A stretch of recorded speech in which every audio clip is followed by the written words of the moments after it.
오늘 나눌 묵상의 주인공은 막달라 마리아라고 하는 여인입니다. 막달라 마리아의 위대함은 뭐냐? 그녀는 모든 순간 끝까지 주님 계신 곳에 함께 있었다는 겁니다. 누가복음 8장 2절을 보면 막달라 마리아는 7 귀신 들린 여인이었습니다. 그 7 귀신 들렸다고 하는 것은 실제로 7 귀신이 들려서 고통을 받았을 수도 있고, 또 어떤 학자들은 7개의 죄를 지을 만큼 타락된 삶을 살았다라고도 합니다. 그것이 무엇이 되었든지 간에 주님을 만나기 전에 막달라 마리아는 괴롭고 추한 악한 삶을 살고 있었습니다. 그렇게 살던 막달라 마리아에게 주님이 오셔서 그를 사로잡고 있던 7 귀신을 쫓아내셨습니다. 막달라 마리아가 평안과 자유를 회복했죠. 그 뒤로부터 막달라 마리아는 주님을 계속 따랐습니다. 끝까지 주님을 따랐습니다.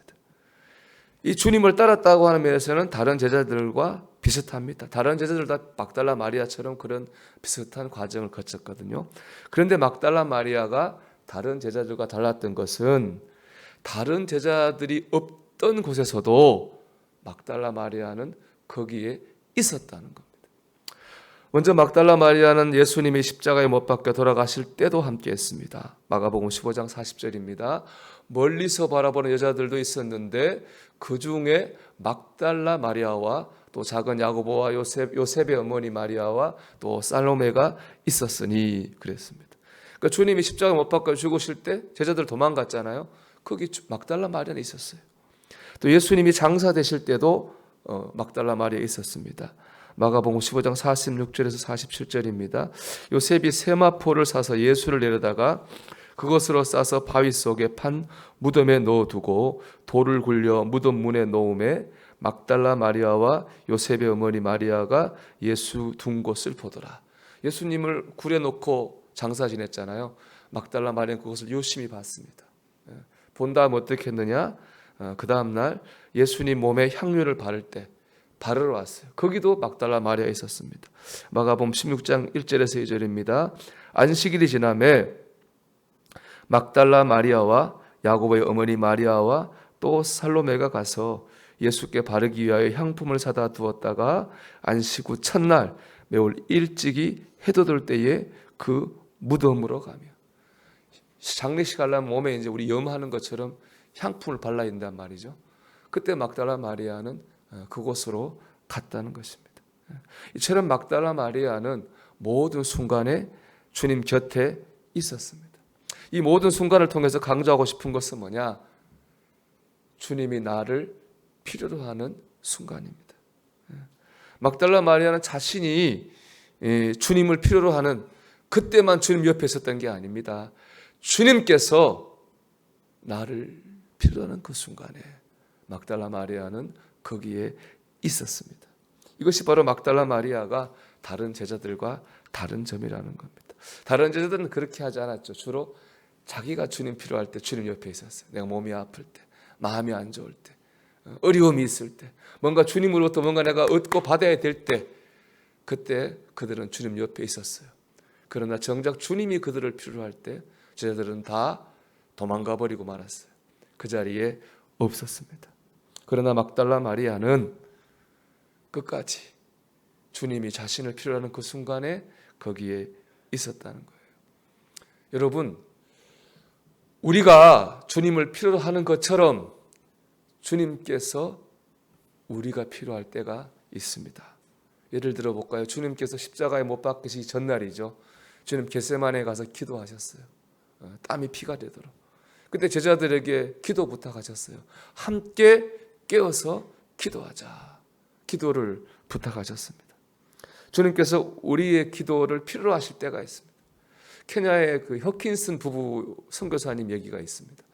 이분이 이제 사역하다가 케냐의 수도 나이로비로 가야 될 일이 있었어요. 근데 나이로비로 가려면은 마우마우라고 하는 동네를 통과해야 되는데 마침 그 동네에 폭동이 일어났다는 소식을 들었습니다.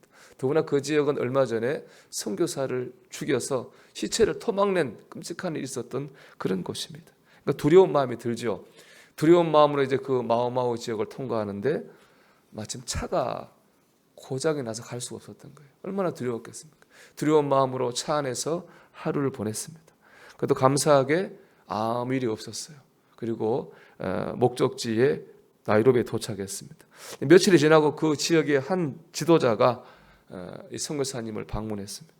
그날 밤에 폭도들이 선교사님을 죽이려고 접근했는데 선교사님을 둘러싸고 16명이 지키는 사람들이 있어가지고 결국엔 돌아갔다는 거예요. 선교사님 어이가 없었죠. 무슨 말이냐.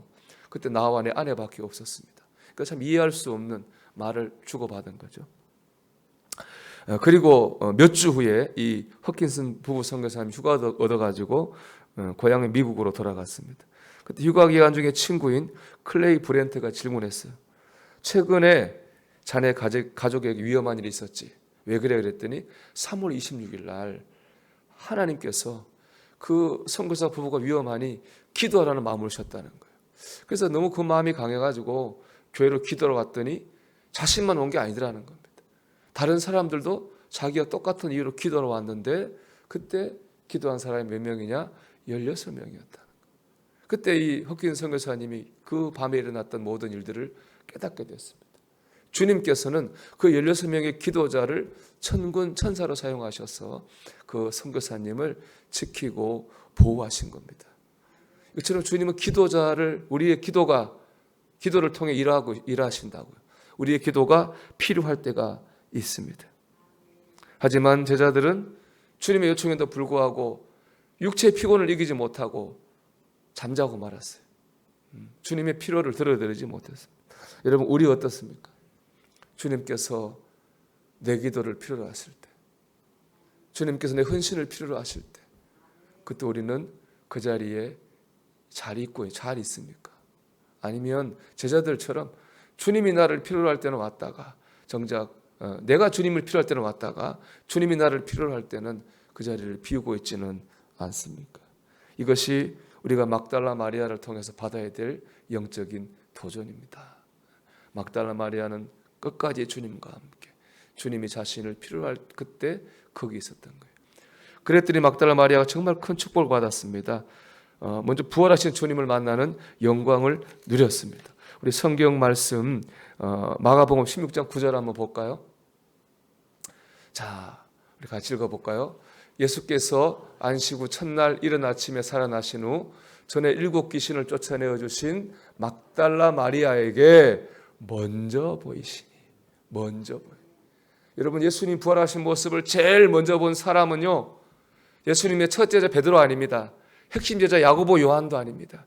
7 귀신에 사로잡혔던 비천한 여인 막달라 마리아가 부활하신 주님을 처음 보는 영광을 누렸습니다. 끝까지 주님 곁에 있었더니 주님의 부활을 보는 가장 큰 영광도 막달라 마리아가 얻게 되었습니다. 우리가 주님이 필요하는 그 순간에 있을 수 있다면 주님이 주시는 가장 영광의 자리에도 우리가 꼭 서게 될 줄로 믿습니다. 우리도 마리아처럼 나를 필요로 하는 순간에 그 자리에 있을 수 있기를 바랍니다. 여러분, 그러기 위해서는요, 주님이 주신 은혜를 기억하고 감사해야 됩니다. 참 막달라 마리아가 이런 신앙생활 끝까지 모든 순간 주님과 함께 있었던 것은 주님이 주신 은혜를 기억하고 늘 감사했기 때문에 그렇습니다. 7 귀신에게 사로잡혀서 버림받았던, 아무도 그를 찾지 않던 그 마리아를 주님이 찾아오셨잖아요. 함께 해주셨잖아요. 마리아는 그때 은혜를 잊지 아니하고 기억하며 살았습니다. 그래, 주님 날 찾아오셨지? 나도 주님과 함께 해야지. 늘 이 마음이 마리아의 중심이었던 거죠. 여러분은 언제 은혜를 받으셨습니까? 주님께서 여러분을 찾아오셨던 날이 언제입니까? 여러분, 그날 그때 그 은혜를 기억하고 있습니까? 여러분, 그 은혜를 기억할 때 우리는 오늘을 믿음으로 살 수 있습니다. 주님 주시는 영광의 자리에도 설 수 있습니다. 주님께서 여러분과 함께 하신 날을 기억하십시오. 그 마음을 따라 신앙생활 하십시오. 우리 그럴 때 끝까지 마리아처럼 주님 곁에 있을 수 있고 주님의 영광을 보게 될 줄 믿습니다. 오늘 이 막달라 마리아의 중심이 우리의 중심이 되기를 주의 이름으로 축원합니다.